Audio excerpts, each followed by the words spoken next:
Hi friends, it's me, Miss P. So today I would like to talk about a Spanish painter, also a sculptor, collage maker, and a whole bunch of other stuff. His name is Joan Miro, and he was born in 1893, so a little while ago. He was born in Barcelona, and he lived there for most of his life. There is now a museum in Barcelona for just him. And the thing I like about this artist is that his work is very recognizable, and most importantly, you can imitate his artwork. There are symbols, like a picture language almost, that he uses, and we can take those small little symbols and pictures and put them in our own artwork to make our artwork look like his. Okay. So I'm going to share with you actually some sheets of these little picture artworks. So you'll have those when you're making them. We're going to be making Joan Miro style portraits. Now this is mine. I went a little wild with it. I used Sharpies, specifically a black Sharpie, and then other color markers would be good. So I would recommend that you have a black Sharpie and some other colored markers and a pen, a black pen. That's how I did these nice thin lines here. You don't have to color this whole piece of paper that you do. I would say try to color 75% of the paper. You don't have to color the whole thing. So that's one of my expectations. I want you to cover 75% of the paper. I want you to use the Roll a Masterpiece worksheet that I give you to pick out the items that you want to put in your Joan Miro style portrait. And I want you to use solid areas of black, like you can see here.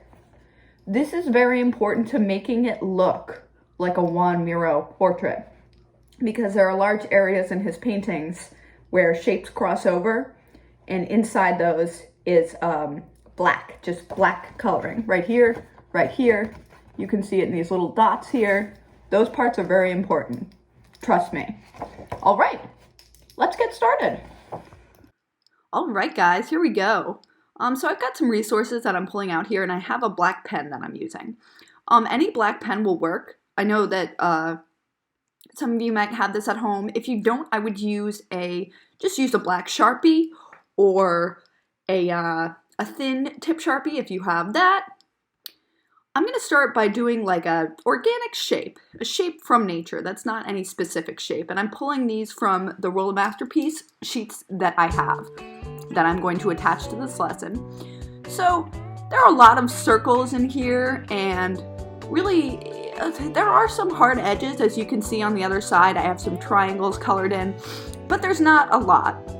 He does, Joan Miro, does a lot of eyes and a lot of weird sort of swoops and divots and all sorts of cool lines. So it's really lines and shapes that are making that up. I put in a little swirl, all sorts of things like that. But you can reference the sheet for those.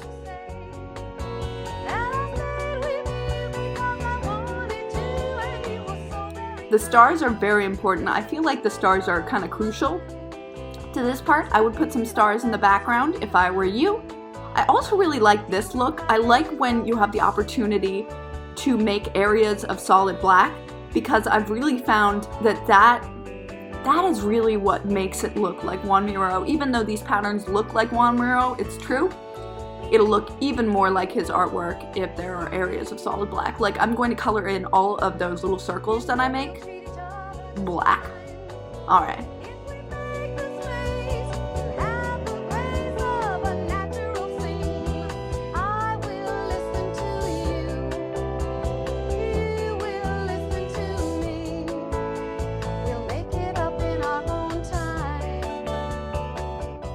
Pretty easy so far, right?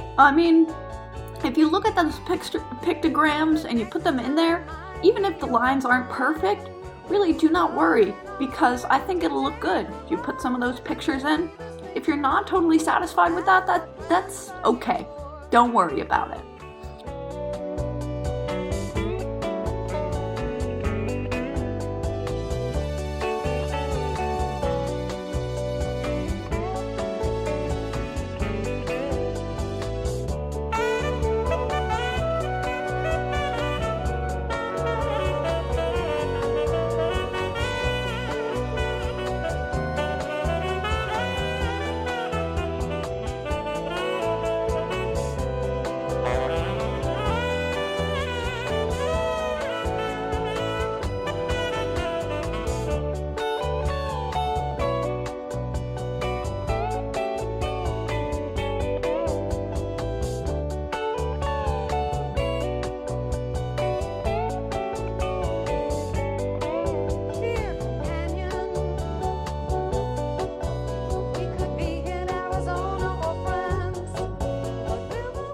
So you may agree or disagree with me on this, but I'm feeling like the more black I put in, the more Miro-ish it looks.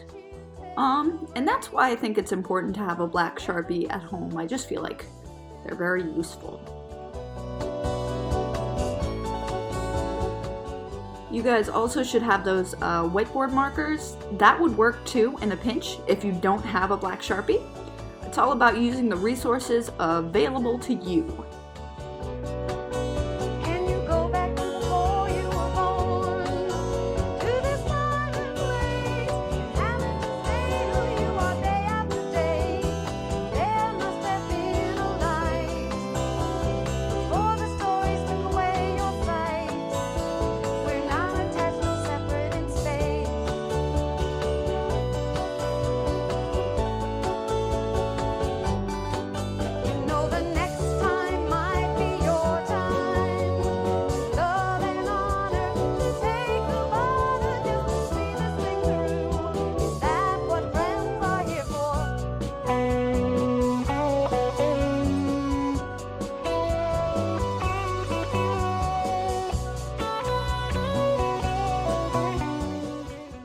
Take your time coloring in some of these areas where there's points to them, and just really lightly touch your marker to the paper when you're going to those top points. That'll make the line weight a little thinner so you can fill out those triangles so they're nice and perfect.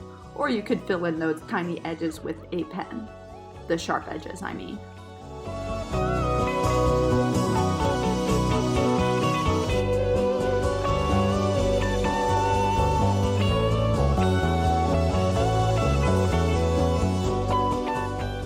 I like doing a grid in a weird shape. I've seen that in a couple Joan Miro paintings, but it's not really on the pictogram sheets. It is on some of them, but I think it looks really good. I would suggest trying it. Now I'm pulling out my Sharpies. And like I said, if you don't have Sharpies, you can use, colored pencils, oil pastels, crayons, watercolors, whatever. I've found that markers look the best, but of course, if you don't have markers, use something else. I'm definitely never going to take points off for you having one material or not having that material. Just do the best you can.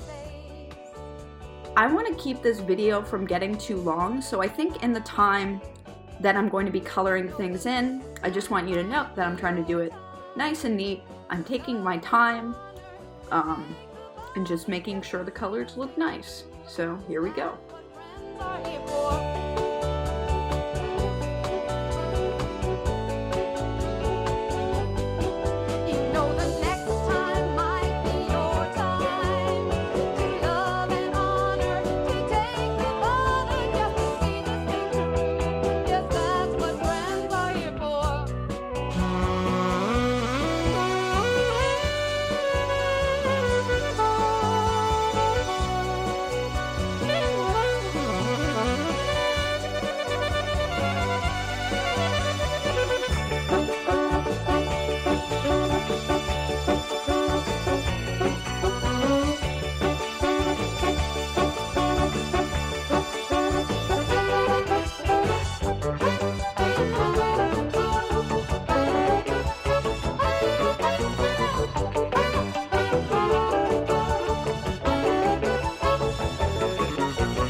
Alright guys, hopefully you didn't mind this music too much. I'll probably upload a version without the music.